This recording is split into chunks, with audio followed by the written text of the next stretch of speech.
আস্তাগফিরুল্লাহ। আল্লাহ আমাদেরকে মাফ করে দেন।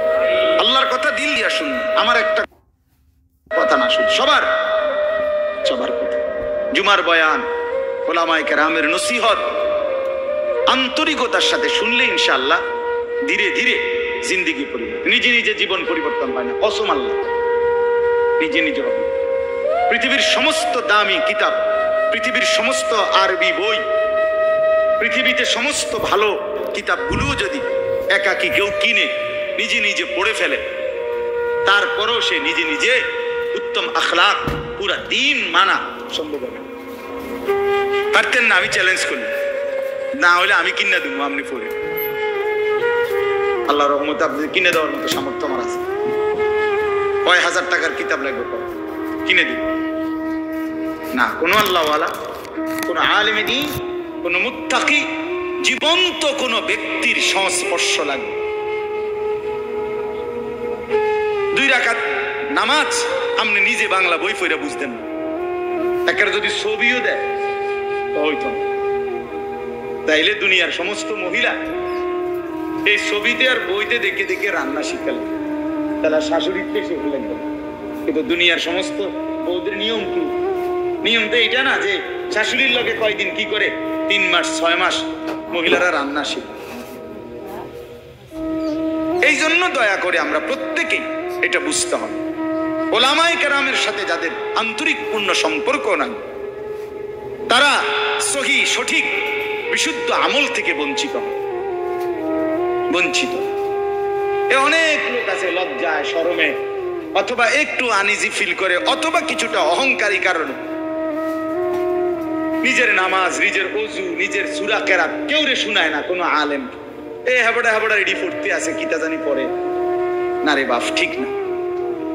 আমনে বুঝেন না ইমাম সাহেব সূরা কেরাত পড়ে কেমনে, আমনে পড়েন কেমনে? আমনে তো এটা আন্দাজ হওয়া উচিত কি রে, হুজুরে পড়ে যেভাবে আমি তো পড়ি এরকম না, তাইলে হুজুরেরটার মতো যে আমার শুদ্ধ হয় না। এখন আমি যেমনি ভুল পড়িয়ে এটা দিয়া বেহেশত মিলবো কিনা এটা আপনি বুঝছেন নি আগে। আমার কথাটা বুঝছেন? ইমাম সাহেব কোরআন শরীফ পড়লে শুদ্ধ পড়তে হবে, আর আমনে মুক্তাদির কোরআন শরীফ অশুদ্ধ হইলেও চলবে। আমনে বেহেশতে যাইতে হইলে ভুল কোরআন শরীফ পড়া যাইবেন, আর আমি বেহেশতে যাইতে হইলে শুদ্ধ কোরআন শরীফ পড়া যাইতে হবে। এই বেইনসাফি হলো কেন?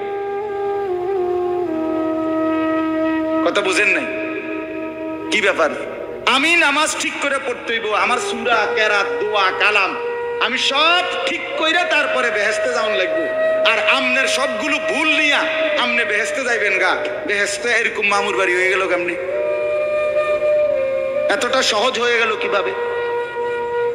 আমার শায়েখ আল্লামা মুফতি মুশতাকুর নবী সাহেবের জন্য বলে, জান্নাত এতটা কঠিন না, অর্জন করা যাবে না, আবার এতটা সহজ না যে বিনা মেহনতে আপনি যাবেন না। বুঝেন নাই আমার কথা? জান্নাত এতটা অসম্ভব নয় যে মেহনত কইরাও আমল করেও জান্নাতে যাওয়া যাবে না, না জান্নাত এত কঠিন।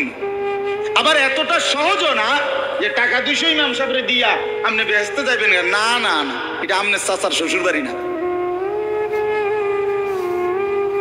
এর জন্য কোরআনুল কারীমের মধ্যে সমস্ত জায়গায় আছে, বারবার আল্লাহ তাআলা বলছে জান্নাতের বিনিময়ে বান্দা কেন দিলাম তোমারে, জান্নাত কেন দিলাম, কেন দিলাম, কেন দিলাম, জাযাআম বিমা কানু ইয়ামালুন। আল্লাহ তাআলা বলছে বান্দা তুমি যে সারা জিন্দেগি আমল করেছো সেই আমলের বিনিময়ে জান্নাত দিব, আমলের বিনিময়ে দিব।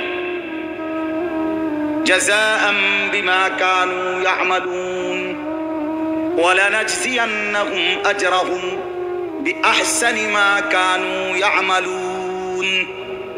রব্বুল আলামিন বলে বান্দা আমি রব্বুল আলামিন তোমার সমস্ত নেক আমলের বিনিময়ে আখিরাতে হাসরের ময়দানে সর্বোত্তম বিনিময় তোমাকে ফিরিয়ে দেব। রব্বুল আলামিন বলেন বান্দা এক যাররা এক বিন্দু ইন্নী লা উযীউ আমালা আমিলিন মিনকুম মিন যাকারিন আও উনসা।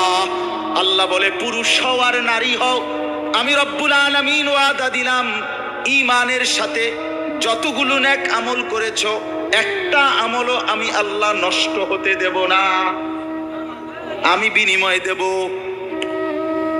একটাও না। ইন্নী লা উযিউ, আমি নষ্ট করব না বান্দা, তোমার প্রতিটা আমল আমি আল্লাহ তাআলা বিনিময় দেব, ফিরিয়ে দেব, ফিরিয়ে দেব।